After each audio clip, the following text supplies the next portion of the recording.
2004ની સાલમાં અમેરિકામાં એક સારી જોબની તલાશમાં હતા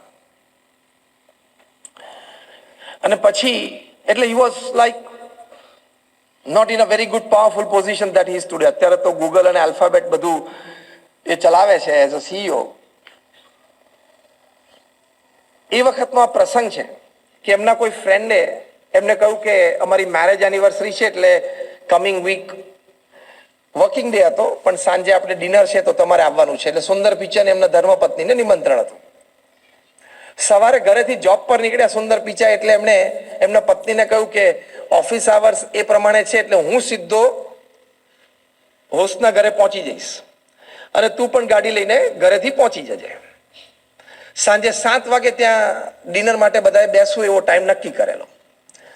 સુંદર પિચાએ ઘરે એટલે ઓફિસથી નીકળ્યા એ સમય પ્રમાણે પણ એક્ઝિટ ચૂકી ગયા, ખ્યાલ ના રહ્યો અથવા તો દ્વિધામાં હતા કે અહીંથી વળું કે આગળથી વળું. આમ ચિઠ્ઠીમાં લખેલું તો હતું એડ્રેસ, ટેક્સ્ટ મેસેજ તો હતો.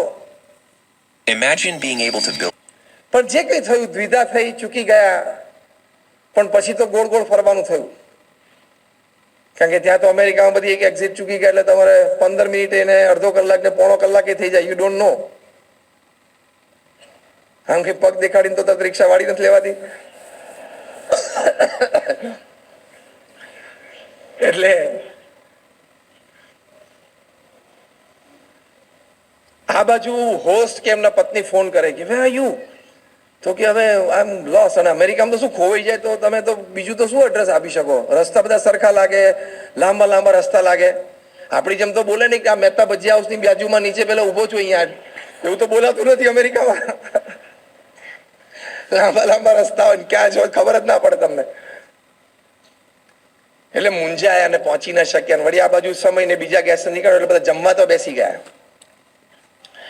એમના પત્ની વારે વારે ફોન કરે કારણ કે એન્ઝાયટીમાં આવી ગયા હતા. ઇટ વોઝ લાઈક એન એમ્બેરેસમેન્ટ કે બધા આવી ગયા કેમ ના પહોંચ્યા. જમવાનું પૂરું થઈ ગયું, બધી પ્લેઝન્ટરીઝ એક્સચેન્જ થઈ ગઈ, બધું થઈ ગયું.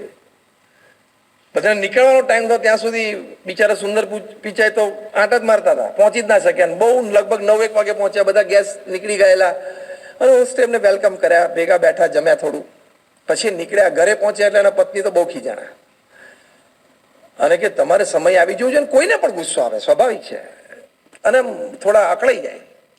પણ હવે સુંદર પિચાએ સોરી કીધું, બધી વાત સાચી, હોસ્ટને કીધું, વાઈફને કીધું, ફેમિલી સોરી. પણ હવે શું થાય? રાત્રે સુવા ગયા ને સીધા attitude, positivity in adversity.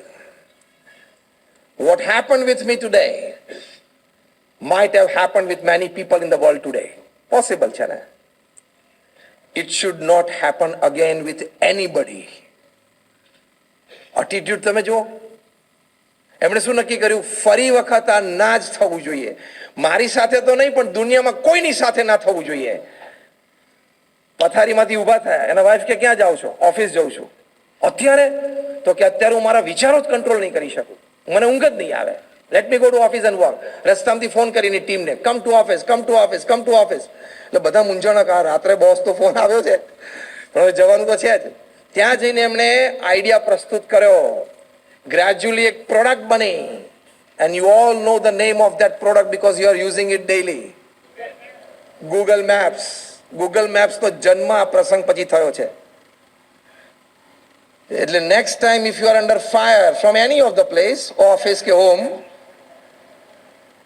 Next time you are under fire from any place, boss કે ઓફિસ કે ઘર ગમે ત્યાંથી, એમાં એક ઓપોર્ચ્યુનિટી રહેલી તો છે જ if you take it positive.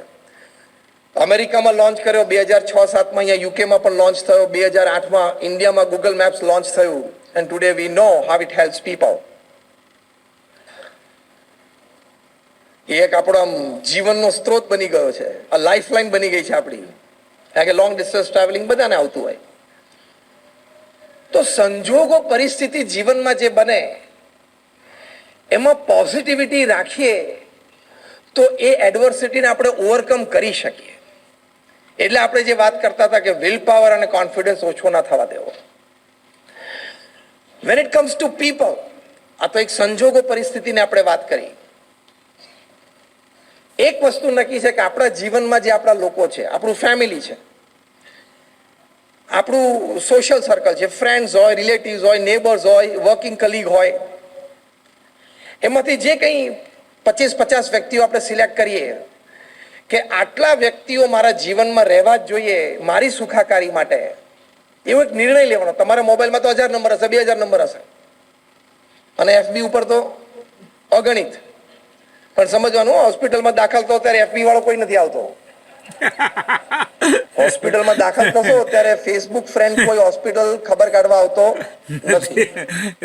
Originality ખ્યાલ છે ને? તો બ્રોડકાસ્ટ વાળો કોઈ નથી આવતો. માર્ક ઝુકરબર્ગ પણ ના આવે. Decide the people in your life. Okay, maybe I have 1000 contacts, 2000 contacts in my mobile number, in my mobile phone. This 25 people I want in my life at any cost. આ 25 લોકો મારા જીવનમાં રહેવા જ જોઈએ. એની માટે મારે શું કરવાનું છે નક્કી કરવાનું. આ attitude towards people in your life, એમાં મારે શું કરવાનું છે, મારે ક્યાં સુધારો કરવાનો છે, that is attitude towards people. અને છતાં લોકો તરફથી તકલીફ આવે અને આપણું મન એટલું મીન અને ચીપ છે ને કે આપણને કોઈ ખાલી આ કાનમાં કેમ કે, અને ગુજરાતી ભાષાનો સૌથી ભયંકર વાક્ય આ છે, ભાષણ શબ્દો અને વાક્ય. ગુજરાતી ભાષાનું સૌથી ભયંકર વાક્ય શું છે ખબર છે? તને ખબર પડી. પતી ગયું. એટલે ચક્રાવ શરૂ થાય. એટલે બૌદ્ધા લોકો શું કે, મને ખબર નથી. થોડી ખબર હોય તો કે ના પાડીએ કંઈક થોડી વધારે ખબર તો પડે, માહિતી તો મળે. Information is power. એટલે તમે ના પડો એટલે પેલો મીઠું મરચું ભભરાવીને વાતની શરૂઆત કરે. પણ બીજું વાક્ય શું બોલે ખબર છે? પહેલું વાક્ય તને ખબર પડી એ તમે કોના. બીજું વાક્ય શું બોલે કે હું તને કહું પણ